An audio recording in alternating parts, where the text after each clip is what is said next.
সবাইকে শুভেচ্ছা জানাচ্ছি। আজকে আমরা জানবো আপনি যে শহরে থাকেন বা যে শহরে চাকরি করেন ওই শহরটি নাম কিভাবে আপনি আপনার ফেসবুক প্রোফাইলে সেভ করবেন সেই বিষয়টি নিয়ে আমরা আজ আলোচনা করব। তো এই ভিডিওটি শুরু থেকে শেষ পর্যন্ত দেখবেন আর কোথাও কোনো স্কিপ করবেন না। আর এই চ্যানেলটিতে যারা নতুন তারা চ্যানেলটি সাবস্ক্রাইব করবেন আর পাশে থাকা বেল আইকনটি বাজিয়ে দিবেন পরবর্তী নোটিফিকেশন পাওয়ার জন্য।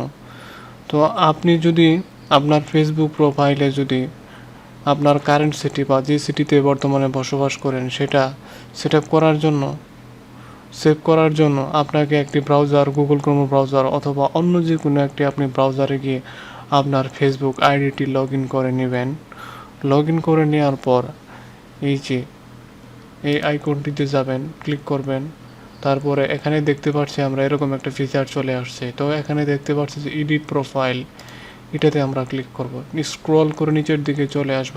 এখানে দেখছি কাস্টম ইউর ইন্ট্রো, এই কাস্টমের ইন্ট্রো এডিট, এটাতে আমরা ক্লিক করব। ক্লিক করার পর স্ক্রল করে নিচের দিকে চলে আসব।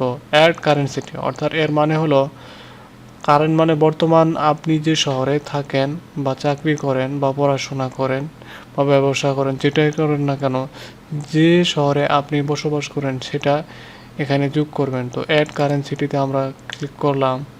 এখানে আবার একটা অপশন চলে আসলো, এরকম একটা ফিচার চলে আসলো।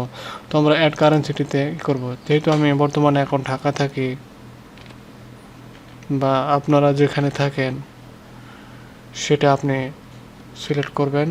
তো আমি ঢাকা দিয়ে দিলাম। এরপর এখানে দেখতেছি সেভ, এখানে সেভ সেভ দিয়ে দিলাম। তো আমরা এখন দেখতে পাচ্ছি যে এটা সেভ হয়ে গেছে। তো এই যে এখানে নিচের দিকে দেখলাম যেখানে কি লেখা আসছে, এখানে লেখা আসছে যে ঢাকা বাংলাদেশ কারেন্ট সিটি। তো এটা আমার হয়ে গেছে। আর যদি আপনারা এটা এডিট করতে চান তো এই যে এখানে দেখেন এডিট লেখা আছে, অথবা আপনারা যদি ডিলিট করে চান ডিলিট করবেন, আর এডিট করতে চাইলে এডিট করবেন। তো আমরা দেখলাম যে কীভাবে আপনি কারেন্ট সিটি অ্যাড করবেন। তো ভিডিওটি ভালো লাগলে একটি লাইক দিবেন। তো আজকের মতো বিদায় নিচ্ছি, আল্লাহ হাফেজ।